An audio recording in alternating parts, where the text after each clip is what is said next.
क्या बात है? घर के सभी लोग इतनी टेंशन में क्यों लग रहे हैं?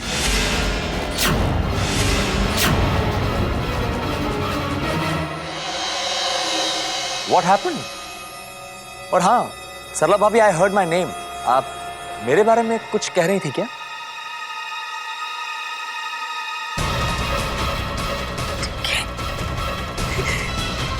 अच्छा हो कि तुम वापस आ गए।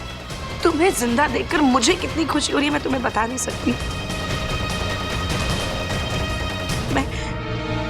मुझे लगा था कि मैंने तुम्हारी वो खून से लथपथ शर्ट देखी थी, मैं बहुत डर गई थी, ठीक है? लेकिन तुम्हारे जिंदा होने से कुछ नहीं बदलता। ये दोनों बेकसूर साबित नहीं हो सकते। अब तुम आ गए हो ना, तुम आ गए हो, तुम खुद अपनी जुबान से इन सबको बता दो कि इस वृंदा ने और इस युवराज ने तुम्हारे साथ क्या क्या किया। तुम्हारे मुंह से सुनेंगे तो अपने आप यकीन करेंगे। एक मिनट, सरला भाभी क्या बोल रही हैं आप? किस बात का यकीन? किस बात का क्या मतलब? तुम्हारी किडनैपिंग का, जो इन दोनों ने करवाई थी। ये दोनों मुझे किडनैप करेंगे? क्यों किडनैप करेंगे? और डीके को किडनैप करना बच्चों का खेल नहीं है भाभी। किसी ने मुझे किडनैप नहीं किया था, नॉट एट ऑल भाभी। ये पीके क्या बोल रहा है? ये पलट कैसे गया? दादा साहब, मैं बताता हूं कि सच क्या है। दरअसल पिछले दिनों मेरी वजह से घर में बहुत टेंशन क्रिएट हो गई थी दादा साहब। सब लोग मुझसे नफरत करने लगे थे। दादा साहब, कोई मेरी शक्ल तक नहीं देखना चाहता था। इसीलिए बिना किसी को कुछ भी कहे, कुछ भी बताए, मैं 2-4 दिनों के लिए अपने एक दोस्त के यहां चला गया था। और वहां मेरा एक माइनर सा एक्सीडेंट हो गया युवराज। दादा साहब, मेरा पैर फ्रैक्चर हो गया था। अब उस हालत में अगर मैं यहां घर वापस चला आता भाभी, तो ये लड़की मुझसे नौकरों वाला काम करवाती। अगर ऐसी बात है तो तुम एक फोन तो कर ही सकते थे। तुम जानते हो हम लोग कितने परेशान हो गए। मैं जानता हूं दादा साहब, और इस बात के लिए मैं आपसे माफी भी मांगता हूं। पर आप बताइए मैं क्या करता दादा साहब? घर के सभी लोग मुझसे नफरत करते थे, कोई मेरी शक्ल तक नहीं देखना चाहता था। तो मुझे लगा कि मैं किसी को बता के जाऊं या ना बता के जाऊं, क्या फर्क पड़ने वाला है? झूठ बोल रहा है ये।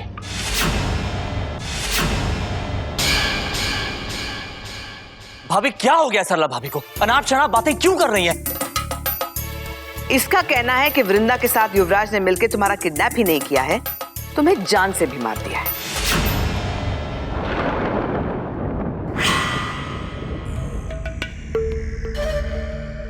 आपको क्या हो गया सरला भाभी? मैं नहीं जानता ये सब क्यों हो रहा है। आइए आगे मुझे छू के देख लीजिए। आपके सामने जीता जाता साक्षात डीके खड़ा है। मेरे बदन पे एक खरोच तक नहीं है। अरे बाप रे, इससे पहले कि फिर चांटे पे चांटे पड़ने शुरू हो जाए, पड़ जाए इनके पैरों पर सरला, उसी में तेरी भलाई है। Yuvraj, Yuvraj, Yuvraj, I am really sorry, I am really sorry Yuvraj, please मुझे माफ कर दो, प्लीज युवराज। मैंने तुम्हारी बातें सुनी थी, फोन पर सुनी थी मैंने। शायद तुम कुछ और बोल रहे होगे और मैं कुछ और ही समझ बैठी।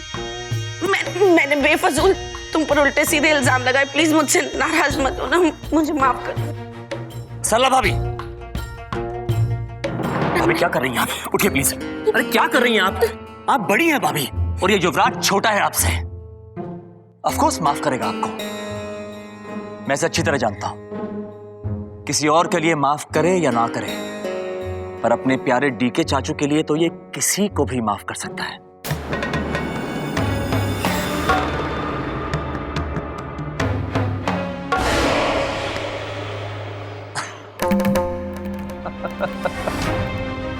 आप खामखा परेशान हो गई थी। देखा आपने मेरा युवराज कितना अच्छा है। यहां जो कुछ भी हुआ, मैंने जो कुछ भी सुना, उसके बावजूद उसने आपको माफ कर दिया। इतने दिनों के बाद अपने परिवार के साथ अपने घर में आके मुझे बहुत अच्छा लग रहा है। अरे सुनीता से तो मिला ही नहीं मैं। सुनी, आई एम सो सॉरी। मैं अच्छी तरह जानता था मेरी गैर मौजूदगी में सबसे ज्यादा दुख अगर किसी को हुआ होगा तो सुनी को ही हुआ होगा। देखिए दादा साहब, इसके चेहरे पे रौनक आ गई है। मैं फ्रेश होके आता हूं दादा साहब। आओ सुनी, बहुत सारी बातें करनी है तुमसे। आओ चलो।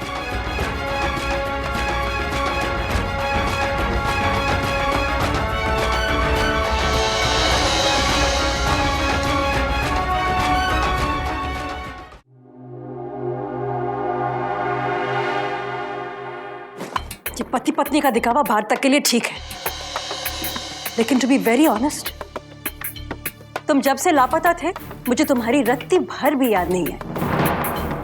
क्योंकि किसी को याद करने के लिए उस इंसान के साथ आपकी अच्छी यादें जुड़ी होनी चाहिए, और मेरे पास तुम्हारी कोई भी अच्छी याद नहीं। हाँ, ये जरूर है कि बाकी सब लोगों को तुम्हारे ना होने पर फर्क पड़ना चाहिए था, क्योंकि तुम बाकी रिश्ते तो बहुत अच्छी तरह से निभाते हो। फिर वो भाई का रिश्ता हो या फिर देवर का रिश्ता या चाचा होने का रिश्ता। But do you know, तुम्हारे जाने के बाद सिर्फ एक दादा साहब को छोड़कर और किसी को कुछ भी फर्क नहीं पड़ा कि तुम यहां नहीं थे। देखा जाए तो you're actually a complete loser, जो ना एक अच्छा पति बन सका, ना एक अच्छा भाई और ना एक अच्छा चाचा। वो लूजर जिसको उसी के भतीजे ने उसकी असली औकात याद दिला दी।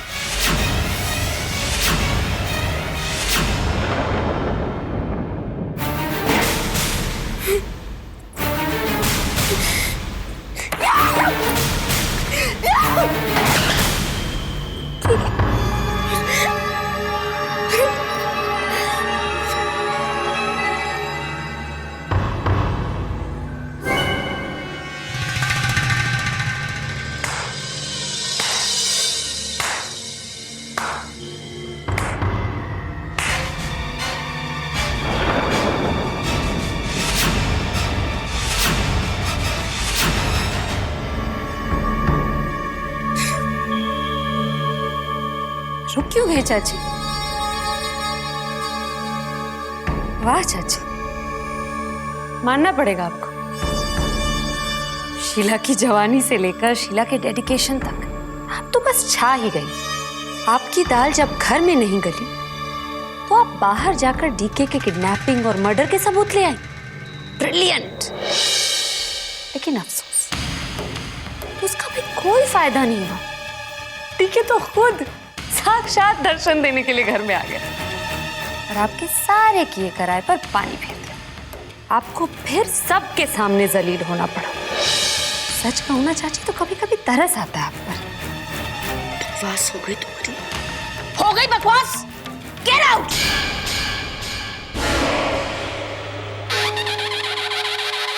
दौलत, रिश्ते, इज्जत सब चली गई, लेकिन ये अकड़ है कि जाने का नाम ही नहीं लेती। ये अकड़ भी जाएगी। बहुत बर्दाश्त कर लिया मैंने आपको, प्यार से समझा भी दिया, लेकिन आप हैं कि समझती ही नहीं। लेकिन अब मैं आपकी भाषा में आपको जवाब दूंगी। आप खबरदार रहना, क्योंकि अब बारी मेरी है चाल चलने की भी, शय और मात देने की भी।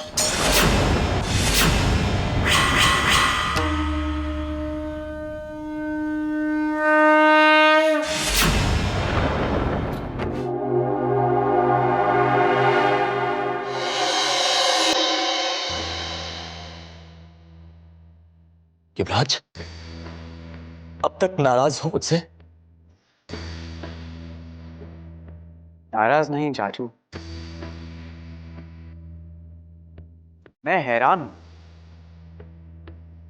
ये देखकर हैरान हूं कि आप वहां से छूट कैसे गए।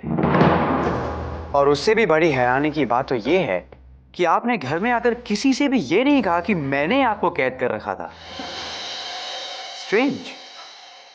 मैं जानना चाहता हूं चाचू, आपने किसी से भी सच क्यों नहीं कहा? तुम्हारे लिए। तुमने मेरे साथ जो कुछ भी किया युवराज, उसके बाद भी मुझे तुम्हारी फिक्र है, इसीलिए मैंने किसी से कुछ नहीं कहा।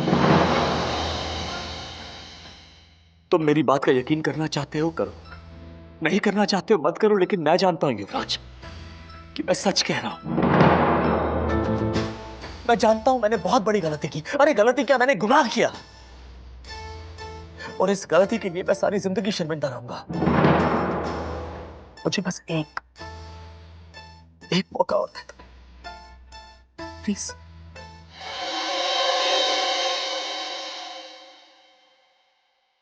ठीक है, मैं आपको एक शर्त पर माफ कर सकता हूं और इस घर में भी रहने दे सकता हूं। शर्त? हाँ, शर्त। शर्त यह है कि आज के बाद आप वृंदा के खिलाफ कभी भी कुछ भी नहीं कहोगे। चाचू, उसी की वजह से मैं सारी दुनिया की नजर में बच्चे का बाप बनने वाला हूं। जो काम मेरी बीवी संध्या ने मेरे लिए कभी भी नहीं किया था, वो ये वृंदा कर रही है। वो मेरे लिए सब कुछ है, इसीलिए मैं उसके खिलाफ एक लफ्ज भी नहीं सुन सकता।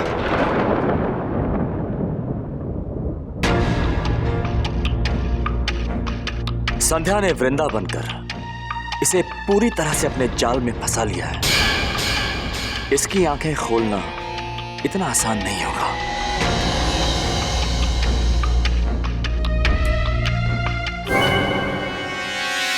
आप मेरी बात अच्छी तरह से समझ रहे ना चाचू? तो मेरी तरफ से बिल्कुल निश्चिंत रहे। मैं दोबारा इस परिवार के खिलाफ जाने के बारे में सोच भी नहीं सकता युवराज। और हाँ, रहा सवाल उस वृंदा का, तो मैं कभी भी उसके खिलाफ कुछ नहीं कहूंगा। I promise you.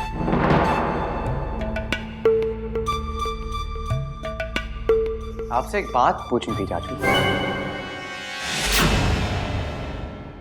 मैंने आपको जहां कैद कर रखा था, वहां से आप बचकर निकले कैसे? इसी को कहते हैं किस्मत का चमत्कार।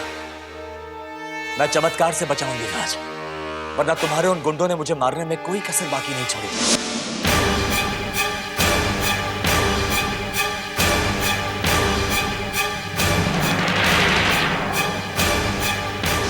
और जैसे ही भाग के बाहर आया, मुझे नहीं मालूम उसके बाद मैं बेहोश होके कहां गिरा, मैं कहां पड़ा हुआ था, मुझे क्या हुआ था, लेकिन हाँ, जब मैंने आंख खोली तो मैं एक डॉक्टर के क्लिनिक में था।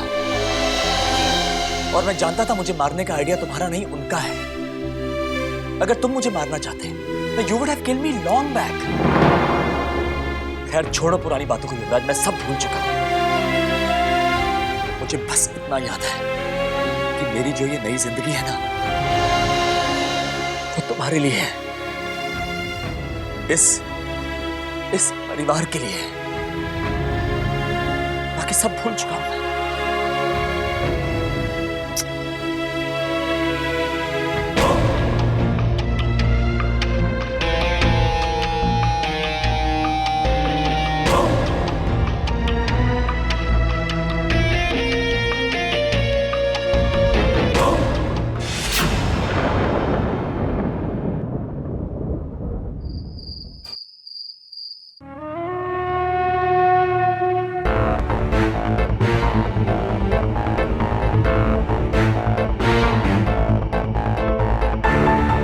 किसी ने मुझे किडनैप नहीं किया था, नॉट एट ऑल भाभी।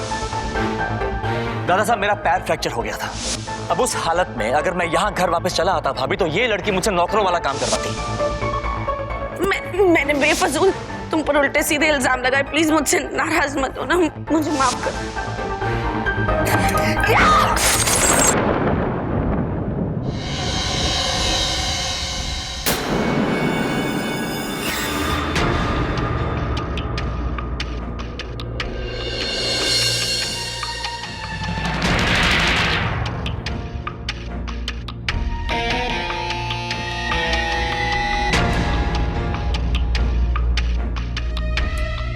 गुस्सा अगर गलत तरीके से निकाला जाए तो नुकसान दूसरों को पहुंचने की बजाय खुद को पहुंच सकता है भाभी। अब देखिए ना, गुलदस्ता तो आपने तोड़ दिया, लेकिन यही कांच के टुकड़े आप ही के पैरों में चुभ सकते हैं। अपनी हमदर्दी और अपनी नसीहत अपने पास रखना, ठीक है? मुझे तुमसे कोई बात नहीं करनी। चले जाओ यहां से। मैं जानता हूं आप मुझसे बहुत नाराज हैं, और आपकी नाराजगी बिल्कुल जायज है भाभी। अब क्या लेने आए हो यहाँ पर? इतनी तो बेइज्जती कर दी तुमने मेरी सबके सामने। क्या अब भी कसर बाकी है डीके? एक बार फिर साबित हो गया कि मैं बेवकूफ हूँ। बेवकूफ हूँ मैं, जो मैं तुम्हारे लिए सबसे लड़ रही थी, सिर्फ तुम्हारे लिए। सबको ये बता रही थी कि युवराज और संध्या ने तुम्हें किस कदर टॉर्चर किया, तुम्हारे साथ क्या क्या किया, लेकिन तुमने डीके मेरा साथ देने की बजाय तुमने मुझे ही झुठला दिया और उस लाडले भतीजे को बचाया तुमने। युवराज को बचाना मेरे लिए बहुत जरूरी था भाभी, क्योंकि उससे उलझने का अंजाम मैं भुगत चुका हूं। आपको क्या पता है कि पिछले दिनों मुझ पे क्या क्या गुजरी है। मरते मरते बचा हूं मैं, लेकिन अब जो गलतियां मैंने कर दी उन्हें दोबारा नहीं करूंगा। तलवे चाटने आए हो, सीधे से कहो ना। कुत्ते की तरह अपनी दुम हिलाने आए हो युवराज के सामने। आई जस्ट वंडर मैं कैसे खानदान में आ गई। ऐसा कुछ नहीं होगा भाभी, ना मैं किसी के सामने दुम हिलाऊंगा, ना ही किसी के तलवे चाटूंगा। मैं पहले भी संध्या की सच्चाई साबित करना चाहता था, और आज भी उस संध्या की सच्चाई ही साबित करना चाहता हूं। भाभी, मैंने अपना मकसद नहीं बदला है, तरीका थोड़ा सा बदल दिया है। युवराज का भरोसा जीत के मैं उसे यह बताना चाहता हूं कि कौन उसके भरोसे के साथ खेल रहा है। अगर नीचे सबके सामने मैंने आपको झूठा साबित नहीं किया होता और युवराज का साथ नहीं दिया होता ना, तो वहीं से मुझे धक्के मार के बाहर निकाल दिया गया होता। मुझे दोबारा इस घर में रहने का मौका नहीं मिलता, जो कि अब मुझे मिल गया है भाभी। एक छोटी सी बात है भाभी, अगर अपने दुश्मन को हराना है तो उसके आस पास रहना बहुत जरूरी होता है भाभी। और अब इस नई लड़ाई में आप मेरा साथ देंगी।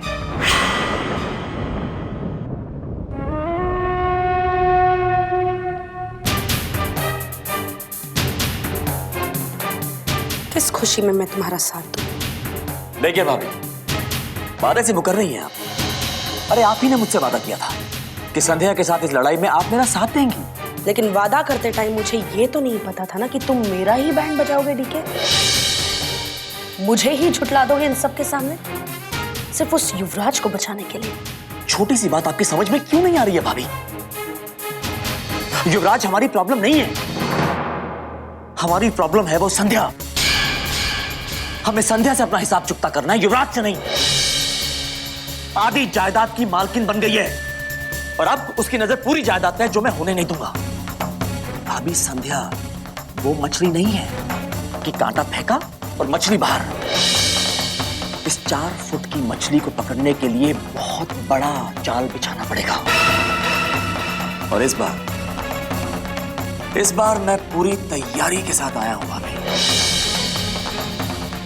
ये जाता हुआ साल संध्या को उसकी पहली मात देके जाएगा। क्रिसमस है, 25 तारीख है।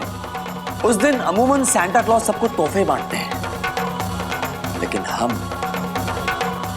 उस दिन संध्या को उसकी पहली मात तोहफे में देंगे। इस साल गोंसाल्विस की क्रिसमस पार्टी संध्या जिंदगी भर नहीं भूलेगी, और सबके सामने अगर मैंने उसकी नाक नीची नहीं कर दी ना, तो मेरा भी नाम डीके नहीं। बस आपका सपोर्ट बहुत जरूरी है भाभी।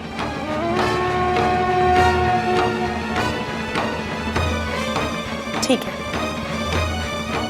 एक बार फिर बेवकूफ बनने के लिए तैयार हूं।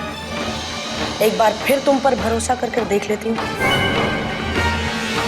देखते हैं तुम्हारी तैयारी अच्छी है या संध्या की किस्मत। आप बस क्रिसमस पार्टी का इंतजार करिए। 25 तारीख को आने तो दीजिए भाभी।